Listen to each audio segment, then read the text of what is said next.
Hello everyone, देखिए अब कुछ टर्म्स को और डिस्कस करते हैं यहाँ पर, जैसे ईएमएफ, टीपीडी, सेल क्या होते हैं, इंटरनल रेजिस्टेंस क्या होते हैं सेल्स के, ठीक है, सेल के कनेक्शंस कैसे किए जाते हैं, ये सब हम यहाँ डिस्कस करते हैं। तो देखो ईएमएफ का मतलब क्या होता है, इलेक्ट्रोमोटिव फोर्स।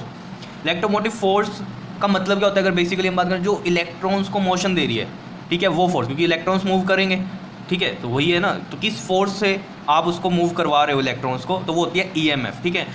तो ईएमएफ सेल का कैसे हम डिफाइन करेंगे कि जो पोटेंशियल होता है सेल का, जब वो यूज़ में नहीं है, जब वो यूज़ में नहीं है मतलब क्या हुआ इसका, देखो जैसे एक सर्किट बनाता हूँ मैं यहाँ पर, ये मान लो एक रेजिस्टेंस है और इसके साथ मैंने एक सेल से कनेक्ट किया। सेल कैसे बनते हैं, इस तरीके से, ठीक है, और ये यूज़ में नहीं है, मतलब ये यहाँ पर जो मैंने सेल लगाया है ये यूज़ में नहीं है। यूज़ में नहीं है तो मतलब ये ओपन सर्किट कर दिया। ये देखो ये ओपन सर्किट का होता है हमारे पास, यानी कि स्विच ऑफ है। और ऐसा कोई सिंबल जिसमें ये की लगा देते हैं हम, ये कौन सा होता है, क्लोज सर्किट। इसका मतलब सेल यूज़ में है। इसका मतलब क्या है, यहाँ पर सेल यूज़ में नहीं है क्योंकि सर्किट क्या है, ओपन, तो करंट फ्लो ही नहीं करेगा, तो इसका मतलब ये यूज़ में नहीं है। तो अब जो इसके क्रॉस पोटेंशियल है उसको मैं क्या बोलता हूँ, ईएमएफ बोलता हूँ। पहली बात समझ रहे हो इस कहानी को। ईएमएफ किसको बोलते हैं हम, जब ये सेल यूज़ में नहीं है, ठीक है, तो उसका जो पोटेंशियल होगा उसको हम क्या बोलेंगे, इलेक्ट्रोमोटिव फोर्स, यानी कि ईएमएफ होता है वो सेल का। जैसे आप एक शॉप पे गए, ठीक है, उसने आपको सेल दिया, आप सेल लेने गए, उसने आपको सेल दिया, तो वो सेल का जो पोटेंशियल है वो ईएमएफ है अभी। क्यों है, क्योंकि वो यूज़ में नहीं अभी आप लेके आए, तो खर्च ही नहीं हुआ। तो आप जब शॉपकीपर कहीं से लाया होगा उस सेल को बेचने के लिए, ठीक है, तो वो उसका पूरा वैसे ही रहता है क्योंकि वो यूज़ में ही नहीं आया अभी तक, तो उसका पोटेंशियल कितना जो होगा पूरा का पूरा बचा हुआ है, तो वो क्या है हमारे पास, ईएमएफ होता है। मतलब उसमें कुछ खर्च नहीं हुआ, ये चीज़ आप समझो, ठीक है। ईएमएफ जब सेल यूज़ में नहीं है। क्लियर हो रही है ये चीज़। अब बात करते हैं टीपीडी की। टीपीडी क्या है, टीपीडी है terminal potential difference. Terminal potential difference का मतलब क्या है, वो पोटेंशियल सेल के क्रॉस जब सेल यूज़ में है। सेल यूज़ में है तो इसका सर्किट अगर हम बनाएं इस तरीके से बनेगा। देखो यहाँ हमने सेल लगा दिया और इसको कर दिया क्लोज। क्लोज का मतलब क्या है, ये सेल अब यूज़ में है। अगर ये सेल यूज़ में है तो इसका मतलब अब जो पोटेंशियल है इसके क्रॉस वो क्या है, टर्मिनल पोटेंशियल डिफरेंस। और ये कम ही होगा। कम क्यों होगा बताओ, क्योंकि यूज़ में है, ये खर्च कर रहा होगा। और जब भी यूज़ में होता है तो आप एक समझना एक बात कि इसका भी एक इंटरनल रेजिस्टेंस भी होता है अपना सेल का भी।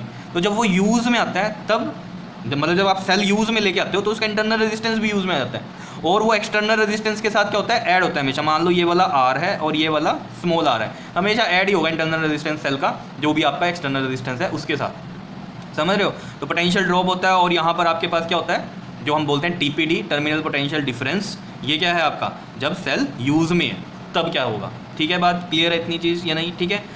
अब देखो इसमें अगर मैं थोड़ा सा डिस्कस करूं कि जैसे मैंने कहा ये वाला सेल जो था ईएमएफ वाली, हम जब बात कर रहे थे कि जब सेल यूज़ में नहीं है, टीपीडी है जब सेल यूज़ में है, तो इसका मतलब एक बात तो आपको समझ में आ रही होगी, ईएमएफ ज़्यादा होता है और टीपीडी हमेशा कम रहता है। क्लियर, ठीक है बात इतनी। लेकिन थोड़ा सा और डिस्कस करते हैं इस बात को। आपने देखा होगा चार्जिंग वाले सेल भी आते हैं, ठीक है, अलग से उनका एक चार्जर होता है, उसमें हम उस सेल को डाल देते हैं तो वो चार्ज हो जाते हैं। अगर नहीं पता है आपने तो पहले तो आते थे, अभी भी आते ही होंगे, ठीक है। तो वो चार्जिंग वाले सेल होते थे। क्लियर। अब जब चार्जिंग वाला सेल आपने उस चार्जर में लगाया तो सर्किट तो हुआ ना, सर्किट में तो लग गया ना, वो यूज़ तो हो रहा है ना वो जो सेल है आपका, क्योंकि बाहर तो निकला नहीं हुआ, उस चार्जर में लग गया, लेकिन अब करंट तो मिल ही रहा है उसको। अब लेकिन इस केस में जो चार्जिंग वाला केस है इसमें टीपीडी ज़्यादा होता है ईएमएफ से। समझ रहे हो क्यों, क्योंकि बाहर से आप एक्सटर्नल दे रहे हो उसको, तो उस केस में क्या होता है, टीपीडी ज़्यादा होता है। ये जो बात है ये आगे भी हम डिस्कस करेंगे। अभी के लिए सिर्फ इतनी बात याद रखो, ईएमएफ क्या होता है, जब सेल यूज़ में नहीं होता तो उसका जो पोटेंशियल होता है वो ईएमएफ होता है। जब सेल यूज़ में होता है तो जो उसका पोटेंशियल होता है वो टीपीडी होता है, यानी कि टर्मिनल पोटेंशियल डिफरेंस होता है। क्या इतनी बात क्लियर है या नहीं है बता दो, ठीक है। यहाँ मैं लिख देता हूँ, ये है ओपन सर्किट और नॉट इन यूज़, या आपका जो है स्विच ऑफ भी बोल सकते हो आप इसको। और यहाँ पर जब हमने ये की लगा दी इसको हम बोलेंगे क्लोज सर्किट, या हम कहेंगे इन यूज़, या स्विच ऑन है इस केस में। क्या इतनी बात क्लियर है या नहीं है बता दो। सिंपल सी कहानी थी, ठीक है।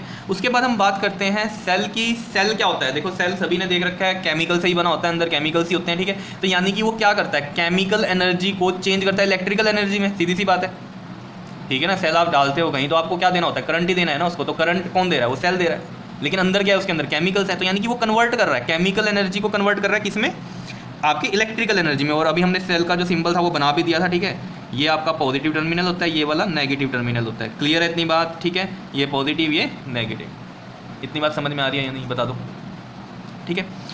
अब देखो ये तो एक सेल था, ठीक है। अगर नंबर ऑफ सेल्स कनेक्टेड कर दें हम तो वो क्या बन जाती है, बैटरी बन जाती है। जैसे एक से ज़्यादा अगर सेल्स कनेक्टेड हों तो जैसे मतलब ये एक है और ये वाला दूसरा सेल, दो सेल कनेक्ट कर दिए, ऐसे ही मैंने ये तीसरा कर दिया, ठीक है। तो ये क्या बन गई है, बैटरी बन गई है। अब ये क्या बन गई है, बैटरी। समझ रहे हो बात को, ठीक है। तो नंबर ऑफ सेल्स अगर हम कनेक्ट करते हैं तो वो बैटरी बन जाती है। तो जैसे आपका रिमोट है टीवी वाला, उसमें 2 सेल डले हुए हैं, ठीक है, 2 सेल डल रहा था, मतलब बैटरी हो गई ना एक तरह से। समझ रहे हो चीज़ों को। अब बात करते हैं internal resistance of the cell. ये मैं अभी डिस्कस कर भी चुका हूँ। जो रेजिस्टेंस ऑफर्ड करता है सेल खुद से, और करता ही है, ठीक है। हमेशा सेल का अपना एक इंटरनल रेजिस्टेंस होता ही होता है। जब हम उसको यूज़ में लेकिन लेके आएंगे तब वो रोल प्ले करता है, ऐसे नहीं करता। समझ रहे हो।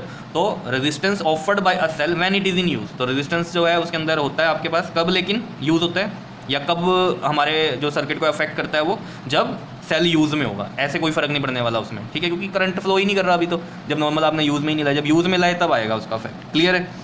और इसको हम स्मॉल r से रिप्रेजेंट करते हैं, ठीक है। और ये भी मैं आपको बता चुका हूँ, it is always added in the external resistance. External resistance में ही ये हमेशा ऐड होता है। क्लियर है। अब हम थोड़ा सा डिस्कस करते हैं सेल कनेक्शंस का। तो देखो अभी मैंने आपको बताया कि नंबर ऑफ सेल्स हम कनेक्ट करते हैं तो वो बैटरी बन जाती है, ठीक है।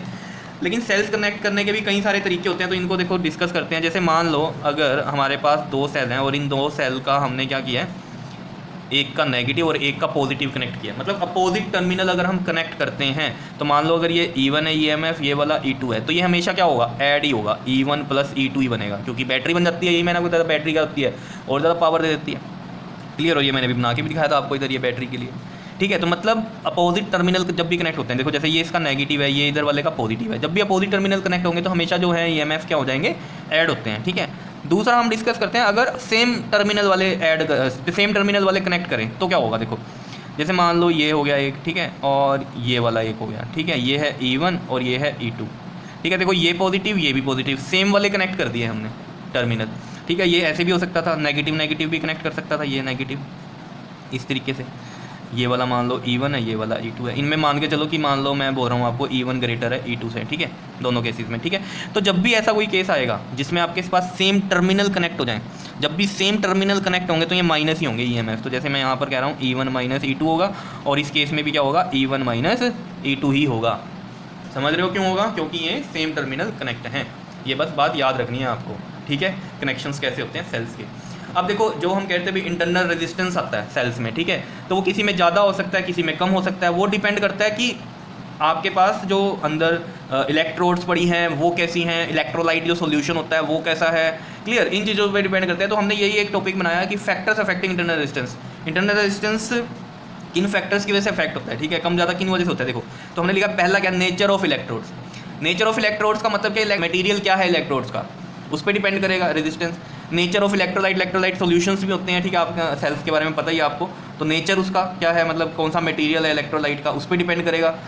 तीसरा क्या है, गैप बिटवीन द इलेक्ट्रोड्स के बीच में गैप कितना है, उन पर भी डिपेंड करेगा, ठीक है। और एरिया ऑफ इलेक्ट्रोड्स मतलब मोटी हैं पतली हैं, उन पर भी डिपेंड करेगा। तो ये 4 पॉइंट है, आप याद रखने हैं आपको, ठीक है। इनमें से भी एक नंबर का कुछ ना कुछ आपसे पूछ सकता है, ठीक है। तो ये आप अच्छे से नोट कर लेना टॉपिक, ठीक है। छोटी छोटी सी बातें थी तो इनको ध्यान में रखना है आपको, ठीक है। क्लियर है। ये EMF और TPD क्लियर हुआ ना।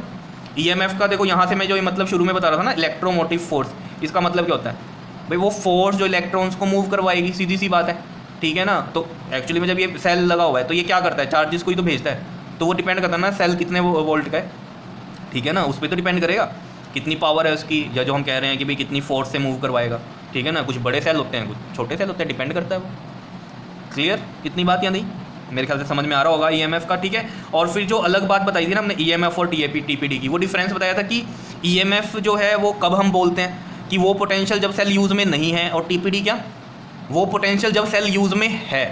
समझ रहे हो बात को। तो चलो इसको नोट कर लेना जी, ठीक है। Okay, thank you.